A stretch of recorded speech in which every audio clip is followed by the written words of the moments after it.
Think about it. You're the world's 50th largest economy. We are the 60th. Forecasts from leading institutions say we are on the track to be number 7 by year 2030. The most recent report says Australia's total investment in Indonesia climbed 80% over the previous year to $9 billion. That is good news indeed. But the reality remains it is only $9 billion, but a relatively small sum. Most of that money is invested in the mining and resources sectors by a small number of big companies, whereas the rest of Australia's big businesses, where are the Australia's SMEs? Most importantly, we have amazing complementary, and we are not really competitors.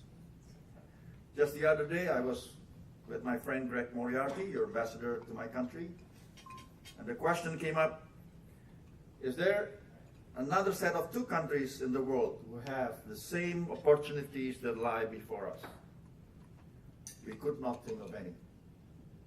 I think Indonesia and Australia have an exceptional opportunity to forge a relationship like no other. Let me list some of the qualities that form this uniqueness.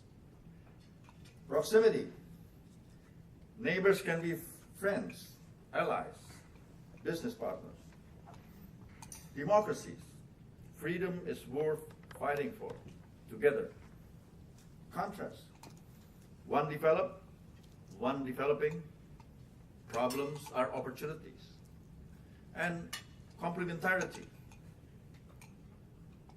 We have a huge market with cheap labor and the other skills and technology. It is very apparent that our governments consider each other as very important partners. Australia's largest embassy is in Jakarta. Prime Minister Abbott's first state visit was to Indonesia. When he spoke at breakfast with Indonesia's business community, his repeated use of 2 words, trust and respect, was very reassuring. And the meeting in Batam a couple of days ago between our President and your Prime Minister definitely will generate more good news. So there is great irony in the fact that we are not forging closer ties in real terms.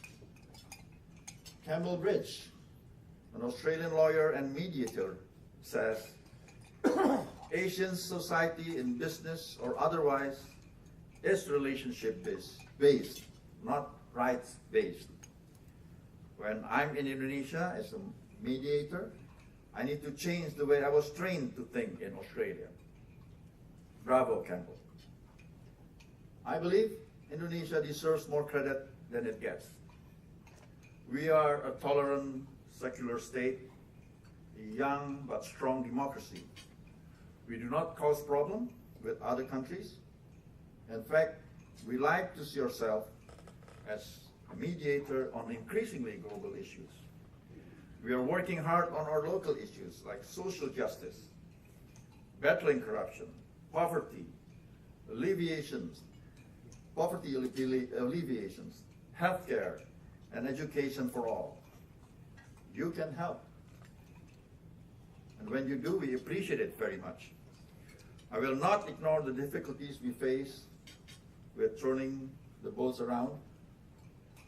All I will say is that this is the bigger problem for you than it is for us.